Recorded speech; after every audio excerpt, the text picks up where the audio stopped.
இதை மைண்ட்ல வச்சு நமக்கு அப்பப்போ கோஆபரேட் பண்ணுங்க பாஸ். மாட்டியும் விட்டுறான், ஐடியாவும் தரான். சாதிக்க பிறந்தவன்டா இந்த சக்கரவாண்டி, உன்னை சோதிக்க பிறந்தவன்டா இந்த வெற்றிவேலு. ஒரு திறமையற்றவன் ஜொலித்தால் இப்படி எண்ணிக்கொள்.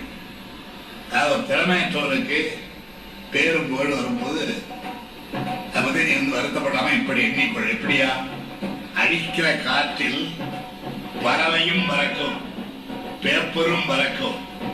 காற்று நின்றால்தான் தெரியும் பறவை எது, பேப்பர் எது என்று. சோ அதையெல்லாம் பார்த்துட்டு உங்களுக்கு ஒரு வெள்ளை அறிக்கையா அது வெளியிடணும்னு நான் நினைக்கிறேன்.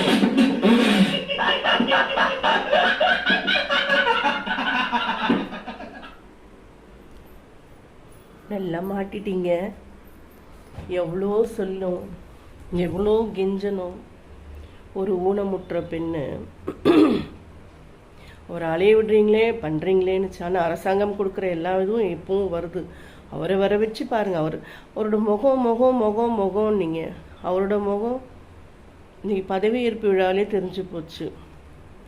உங்களுடைய வருங்கால அண்ணி வந்திருந்தாங்க, கட்டின மனைவி பெத்த பிள்ளைங்க வரல. ரொம்ப சீப்பான ஒரு கேவலமான மனசு ஏற்றுக்கல, அருவறுப்பாகவே இருக்குது. நான் என்ன சொல்கிறேன்னா, ஸ்டாலின் சார் உங்களுக்கும் தான் சொல்கிறேன். நம்ம பெரியவங்க சொல்லுவாங்க, பாத்திரம் அரிஞ்சு பிச்சை போடு, கோத்திரம் அரிஞ்சு பொண்ணு எடுணும். பாத்திரம் அரிஞ்சு பிச்சை போடணும். திருமாவளவனை கூட நீங்கள் வர வச்சுருந்துருக்கலாம். ஜனங்க 1000 சொல்லும். நன்றி கெட்ட ஜனங்க இந்த உலகத்தில். என் தாய் வீடு தாய் வீடுன்னு சொன்ன குளத்தூர் மக்கள்லேயே ஒரு சிலர் வந்து கேவலமான ராஸ்கல்ஸ் எல்லாம் இருக்காங்க. நன்றி கெட்ட அந்த விஜயோட அந்த டான்ஸுக்கும் அதுக்கும் மயங்கின கேவலமான சீப்பான பொம்பளைங்கெல்லாம் பேசுகிறாங்க.